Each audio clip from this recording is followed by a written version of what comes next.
आज हम पृथ्वी की आंतरिक संरचना के बारे में अध्ययन करेंगे। आंतरिक भाग जो है पृथ्वी का, वो हमारे लिए हम उसे देख नहीं सकते हैं। वैसे आंतरिक संरचना का अध्ययन भूगोल विषय के अंतर्गत नहीं आता है, परंतु भूगोल विषय के जो प्रधान विषय पृथ्वी की सतह की रूपरेखा का स्वभाव भूगर्भ के अनुसार ही निश्चित होता है। और अभी तक सभी भूगर्भवेत्ता इस बात पर सहमत थे या एकमत थे कि प्रायद्वीपीय भारत, जो कि प्राचीनतम चट्टानों के बने गोंडवाना लैंड का ही एक भाग है, स्थिर भूखंड है और इसमें संतुलन स्थापित हो चुका है और यहाँ पे कोई बड़ी भूगर्भिक हलचल नहीं होनी चाहिए। लेकिन प्रायद्वीपीय भारत के पश्चिम भाग में महाराष्ट्र के सतारा जिले के कोयना नगर में 11 दिसंबर 1967 में आए भूकंप एवं महाराष्ट्र के लातूर के 30 सितंबर 1993 के भयंकर भूकंप ने, जिसने समस्त पश्चिमी पठार को हिला दिया, इस बात में संदेह पैदा कर दिया है कि पठारी भाग एक दृढ़ भूखंड है। कहने का मतलब क्या हुआ कि पृथ्वी की आंतरिक संरचना के विषय में सही जानकारी नहीं प्राप्त की जा सकी।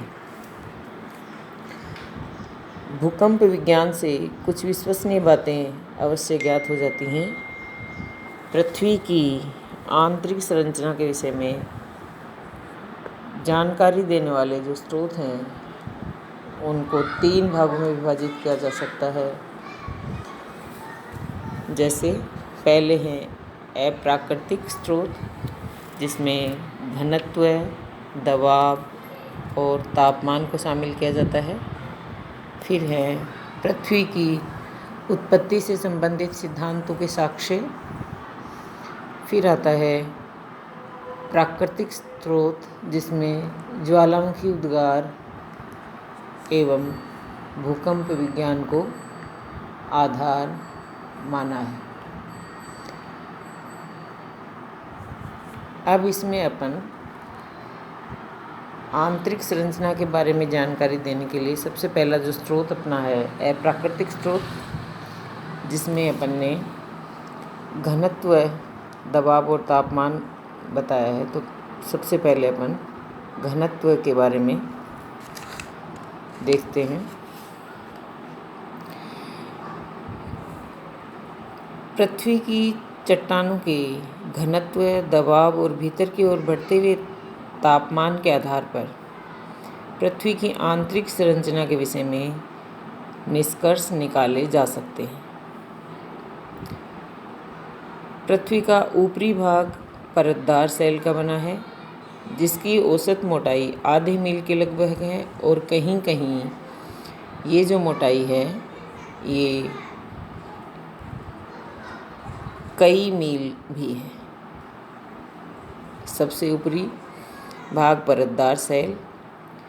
इस परतदार सतह के नीचे पृथ्वी के चारों ओर रवेदार या कह सकते हैं क्रिस्टलाइन रॉक्स की एक दूसरी परत है। तो दूसरी परत क्या होगी? रवेदार परत, चट्टानों की परत। इस चट्टानी परत का घनत्व 3 और कहीं पर 3.5 है, लेकिन समस्त पृथ्वी का घनत्व, औसत घनत्व 5.5 के लगभग है। इसके आधार पर ये निष्कर्ष निकलता है कि पृथ्वी के अंतरतम का औसत घनत्व 5.5 से अधिक होगा और साधारण तौर पर ये घनत्व 11 माना जाता है, जो जल से 7 या 8 गुना भारी है। न्यूटन के गुरुत्वाकर्षण सिद्धांत के आधार पर कैवेंडिश ने 1798 में पृथ्वी के औसत घनत्व के मापने को प्रयास किया और इनके अनुसार पृथ्वी का औसत घनत्व जल की तुलना में 5.48 गुना अधिक है।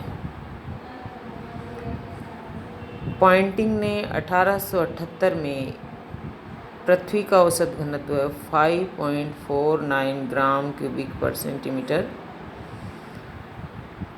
बताया। 1950 के बाद सैटेलाइट के आधार पर पृथ्वी के औसत घनत्व को ज्ञात करने का सिलसिला प्रारंभ हो गया।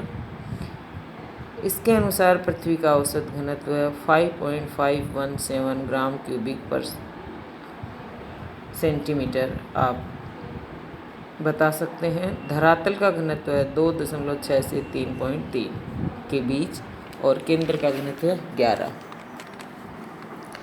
इस प्रकार से ये प्रमाणित हो जाता है कि पृथ्वी के अंतरतम का घनत्व सबसे अधिक है। ये था अपना घनत्व के आधार पर। अब आता है दबाव के आधार पर। अब पहले अपन ने घनत्व के आधार पर ये बताया कि ये प्रमाणित होता है पृथ्वी के अंतरतम का घनत्व सबसे अधिक है। अब बात ये आती है जब अपन दबाव के अंतर्गत देखते हैं कि अंतरतम का ये जो सबसे अधिक घनत्व है वो किस प्रकार से संभव है। सबसे पहले ये कल्पना की गई थी कि ऊपर से, अंतरतम मतलब सबसे आंतरिक भाग, कोर, ऊपर से अंतरतम की ओर जाने पर चट्टानों का भार तथा दबाव बढ़ता जाता है। अतः पृथ्वी के अंतरतम का अधिक घनत्व बढ़ते भार के कारण, बढ़ते दबाव के कारण है, क्योंकि बढ़ते हुए दबाव के साथ चट्टान का घनत्व भी बढ़ जाता है। इस तरह ये प्रमाणित होता है कि पृथ्वी के अंतरतम का अत्यधिक घनत्व वहाँ पर स्थित अत्यधिक दबाव के कारण है। ये बात हो गई क्या? पृथ्वी के अंतरतम का अत्यधिक घनत्व वहाँ पर स्थित अत्यधिक दबाव के कारण है। लेकिन आधुनिक प्रयोगों द्वारा ये प्रमाणित कर दिया गया है कि प्रत्येक सेल में यानी चट्टान में एक ऐसी सीमा होती है जिसके आगे उसका घनत्व अधिक नहीं हो सकता, चाहे उसका दबाव कितना भी अधिक क्यों ना कर दिया जाए। इस आधार पर ये कहा जा सकता है कि यदि पृथ्वी के अंतरतम का घनत्व अधिक दबाव के कारण नहीं है तो वह स्वयं धातु का बना है। वह कौन? अंतरतम, कोर, जिससे पदार्थ स्वयं अधिक घनत्व वाले तथा भारी हैं। यानी दबाव में ये बात है कि एक सीमा के बाद चाहे उसका दबाव कितना ही ज़्यादा कर दिया जाए, उसका घनत्व अधिक नहीं हो सकता। हर चट्टान की एक सीमा है। तो क्या बताया गया कि कोर जो है वो स्वयं ऐसे धातु का बना है जो अधिक घनत्व वाले तथा भारी हैं। अब क्या हुआ? अनेक प्रयोग तथा पर्यवेक्षणों के आधार पर ये मान लिया गया है कि पृथ्वी का अंतरतम कोर, जिसे बोलते हैं, निकल तथा लोहे के मिश्रण का बना है। काहे का बना है? निकल तथा लोहे का। ये तथ्य पृथ्वी की चुंबकीय दशा को भी प्रमाणित करता है, क्योंकि लोहा तथा निकल प्रधान चुंबकीय पदार्थ हैं। इस धातु निर्मित अंतरतम के चारों ओर सेल की एक दूसरी परत है जिसका कम से कम ऊपरी भाग रवेदार सेलों का अवश्य बना है। तो दबाव में पहले की बढ़ते दबाव के कारण था, फिर की एक सीमा ऐसी आती है, उसके बाद नहीं बढ़ सकता। तो क्या बताया गया कि स्वयं कोर ही इस प्रकार के पदार्थ का बना है जो घनत्व है जिनका अधिक है और भारी है। फिर आता है अपना तापमान।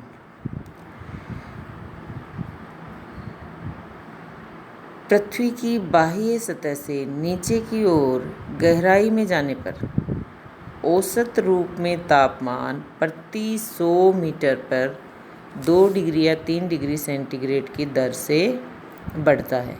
ये हम सभी को पता है। परंतु 8 किलोमीटर से अधिक गहराई पर जाने पर तापमान की वास्तविक वृद्धि दर का पता लगाना कठिन हो जाता है।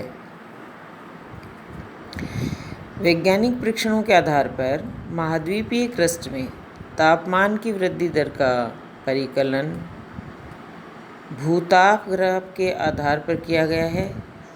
इस विधि से प्राप्त विवरणों के आधार पर ये साधारणीकरण किया गया। पहला तो क्या, विवर्तनिक रूप से सक्रिय क्षेत्रों में,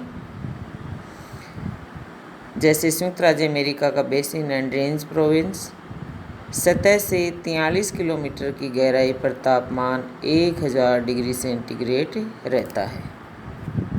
ये कौन से स्थान हैं जो कि विवर्तनिक रूप से सक्रिय हैं।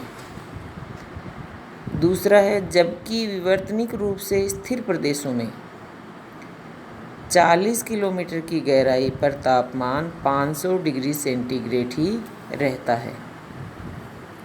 यहाँ आप मुख्य बात आपको ध्यान देने वाले क्या है कि विवर्तनिक रूप से सक्रिय क्षेत्रों में 43 किलोमीटर की गहराई पर तापमान 1000 डिग्री, जबकि विवर्तनिक रूप से स्थिर प्रदेशों में 40 किलोमीटर की गहराई पर तापमान 500 डिग्री सेंटीग्रेड ही रहता है।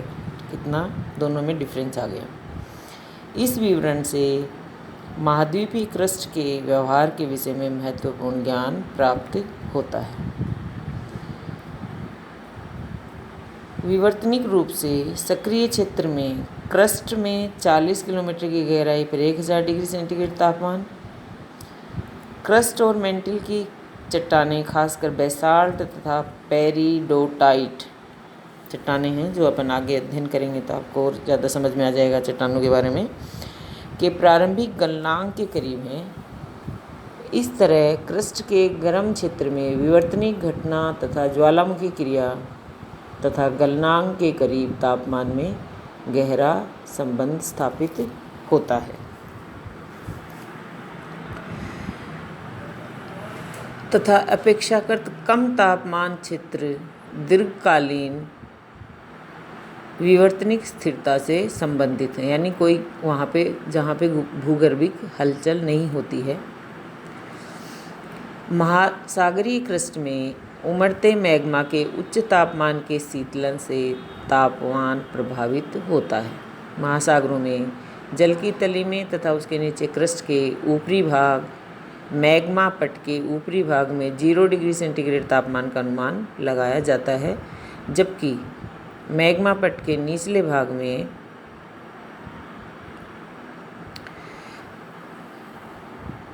जिसका संपर्क नीचे स्थित आंशिक रूप से निचले दुर्बलता मंडल से होता है, तापमान 1200 डिग्री सेंटीग्रेड रहता है जो गलनांक के करीब है। अब देखिए, यदि गहराई के साथ तापमान की सामान्य वृद्धि दर का आकलन किया जाए तो 2900 किलोमीटर की गहराई पर 25,000 डिग्री सेंटीग्रेड तापमान होना चाहिए,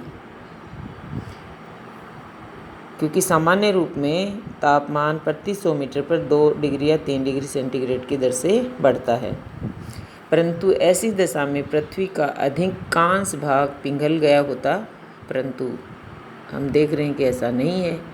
इससे एक तथ्य सामने उभर कर आता है कि अधिकांश रेडियो सक्रिय तत्व पृथ्वी की सबसे ऊपरी परत में ही केंद्रित हैं, जिनके द्वारा अत्यधिक ऊष्मा उत्पन्न होती है। इससे प्रकट होता है कि तापमान में गहराई के साथ वृद्धि की दर घटती जाती है।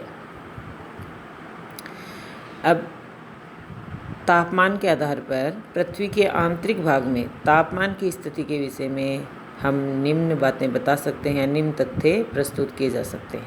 पहला है, दुर्बलता मंडल आंशिक रूप में द्रवित है। 100 किलोमीटर की गहराई पर तापमान लगभग 1100 डिग्री से 1200 डिग्री सेंटीग्रेड है, जो प्रारंभिक गलनांक के करीब है। फिर दूसरा है, 400 किलोमीटर की गहराई पर 1500 डिग्री सेंटीग्रेड तथा 700 किलोमीटर की गहराई पर 1900 डिग्री सेंटीग्रेड तापमान का आकलन किया गया है। मेंटल तथा बाह्य गलित अंतरतम की सीमा यानी अर्थात 2900 किलोमीटर की गहराई पर 3700 डिग्री सेंटीग्रेड तापमान का अनुमान है। बाह्य गलित अंतरतम की सीमा अर्थात 5100 किलोमीटर की गहराई पर तापमान 4300 डिग्री सेंटीग्रेड है। ये कुछ बातें तथ्य हैं। कैसे, कौन से? 100 किलोमीटर की गहराई पर तापमान 1100 डिग्री से 1200 डिग्री सेंटीग्रेड, 400 किलोमीटर की गहराई पर 1500 डिग्री से 1500 डिग्री सेंटीग्रेड, 700 पर 1900 डिग्री सेंटीग्रेड, 2900 पर 3700 डिग्री सेंटीग्रेड और 5100 किलोमीटर की गहराई पर तापमान 4300 डिग्री सेंटीग्रेड है। अब आता है दूसरा, पृथ्वी की उत्पत्ति से संबंधित सिद्धांतों के साक्ष्य के आधार पर हम किस तरह से वर्णन करेंगे।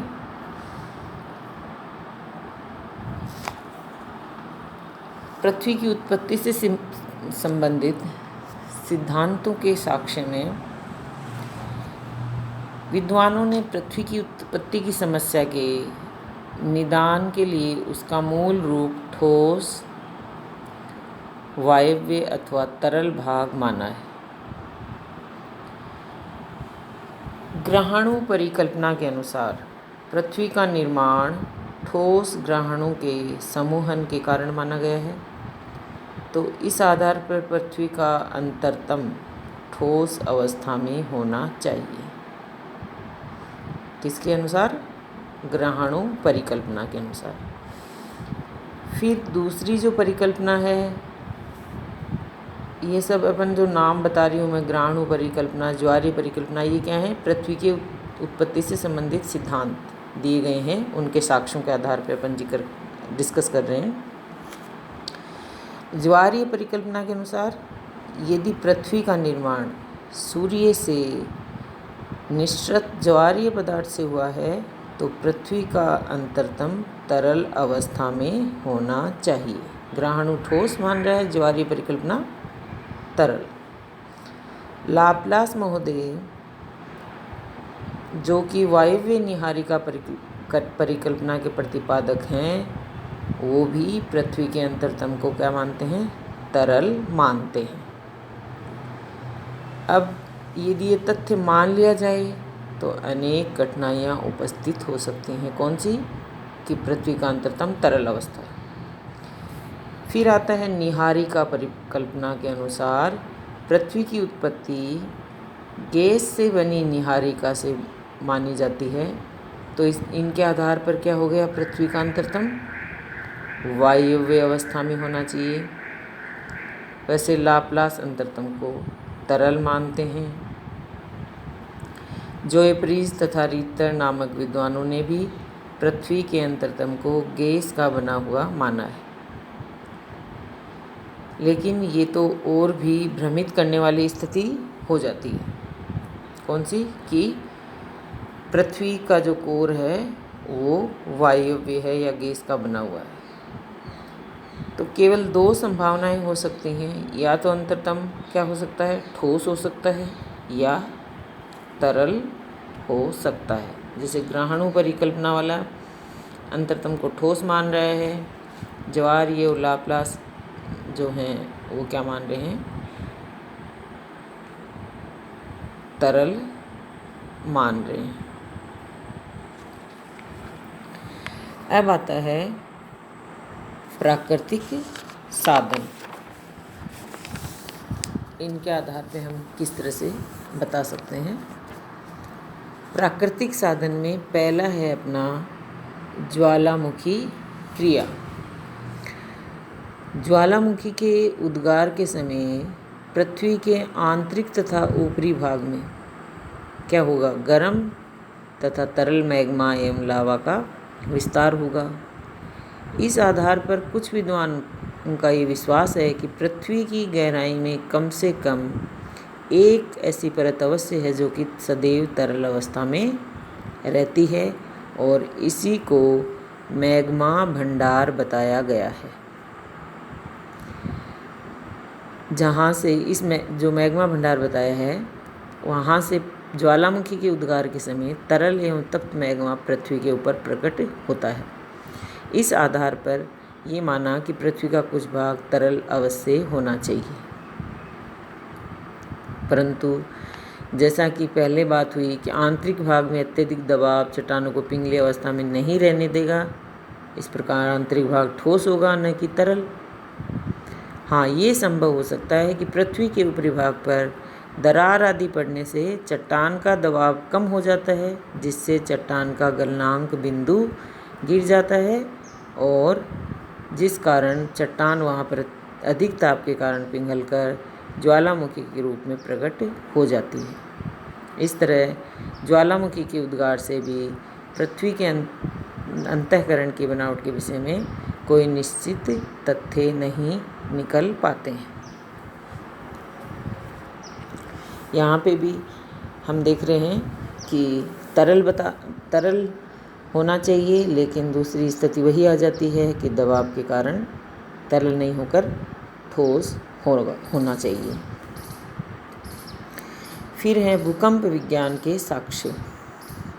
प्राकृतिक साधन में ही भूकंप विज्ञान वह विज्ञान है जिसमें भूकंपीय लहरों का सिस्मोग्राफ यंत्र द्वारा अध्ययन करके या अंकन करके अध्ययन किया जाता है। भूकंप विज्ञान ही एक ऐसा प्रत्यक्ष साधन है जिससे पृथ्वी के आंतरिक भाग की बनावट के विषय में हमें पर्याप्त जानकारी मिलती है।